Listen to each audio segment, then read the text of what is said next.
আজকে কারুকলার যারা এখানে শিল্পী, তারা যে প্রতীক এখানে তৈরি করেছিলেন, ফ্যাসিজমের যে প্রতীক, সেটা সেই ফ্যাসিবাদী কায়দায় সরিয়ে দেওয়া।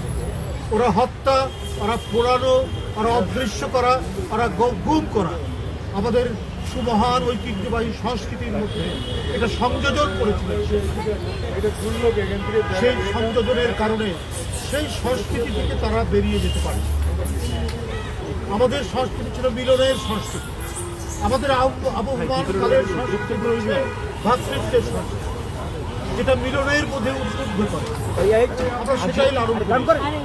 পাশাপাশি কাছাকাছি বাংলা ভাষী সম্প্রদায়, ধর্মেরই লোক, যে বর্ণেরই লোক, তারা পাশাপাশি বাস করেছেন। একই সাথে আমাদের সামাজিক উৎসবগুলি আমরা পালন করেছি, একসাথে চর্চা করি। ধর্মীয় উৎসবগুলো আমরা নির্দিষ্ট সম্প্রদায় করলেও প্রত্যেকের উৎসবের প্রাঙ্গণ ছিল উন্মুক্ত। আমরা যেমন দুর্গাপূজায় আমাদের বন্ধুদের বাসায় নেমন্তন্ন খেতে যেতাম, আমাদের ঈদে মিলাদুন্নবীতে, কোরবানি ঈদে আমাদের হিন্দু বন্ধুরা আসতেন। এটাই তো ছিল আমাদের হাজার বছরের ইতিহাসের এক অনবদ্য উপাদান। সেটা হচ্ছে আমাদের মিলনের বোধ, সেটা হচ্ছে আমাদের ভ্রাতৃত্ব। এই ধারাতেই আমাদের সাহিত্য গড়ে উঠেছে। সাহিত্যের মধ্যেই সেই বাণী। আপনারা জানেন, মধ্যযুগের একটি কবিতায় বলা হয়েছে, সবার উপরে মানুষ সত্য, তাহার উপরে। এটা ভাবা যায়। ইউরোপের মতো আমাদের এখানে রেনেসা, ইন্ডাস্ট্রিয়াল রেভলিউশন এই ধারাবাহিকতা হয়নি, কিন্তু মধ্যযুগের এক কবি, গ্রামীণ কবি, তিনি বলে বসলেন, সবার উপরে মানুষ সত্য, তাহার উপরে। কি অসাধারণ কথা!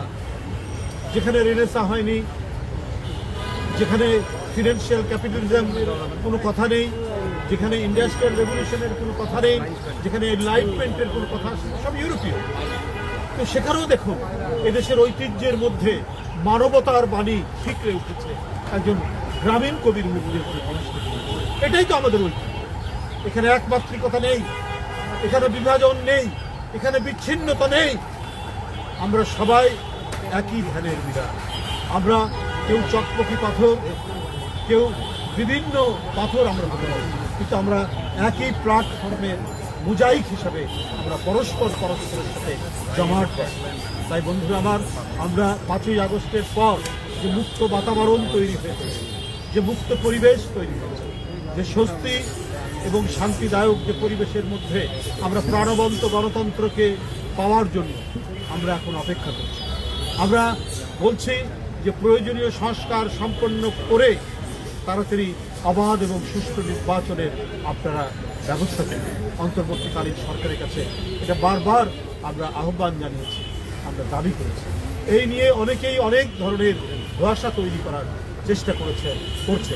আমার মনে হয় অন্তর্বর্তীকালীন সরকার সেই সময় কান না দিয়ে অতি দ্রুত, যার প্রতীক্ষা দীর্ঘদিনে, যে দাবি করতে গিয়ে ইলিয়াস আলী নেই আমাদের কাছ থেকে, চৌধুরী আলম নেই, সাইফুল ইসলাম হিরু নেই, সুমন নেই, জাকির নেই, শুধু অবাধ সুষ্ঠু নির্বাচন নিশ্চিত করার এই দাবি নিয়ে গণতন্ত্রের অন্যান্য যে উপাদানগুলি, আমাদের মাঝ থেকে মানবিক সাম্য, আমাদের মাঝে ন্যায় বিচার, মানুষের শেষ আশ্রয়, এটা শেখ হাসিনা একেবারে উচ্ছেদ করেছে। ন্যায় বিচার মানে হাসিনার বিচার, আদালত মানে হচ্ছে আওয়ামী লীগের একটি কার্যালয়, এইটা প্রতিষ্ঠা করেছে। এখন সেই জায়গা থেকে আমাদের ফিরে আসা, আমরা শিল্প সংস্কৃতির চর্চা সেখানেই সমৃদ্ধশালী হবে, যেখানে গণতান্ত্রিক পরিবেশ থাকে।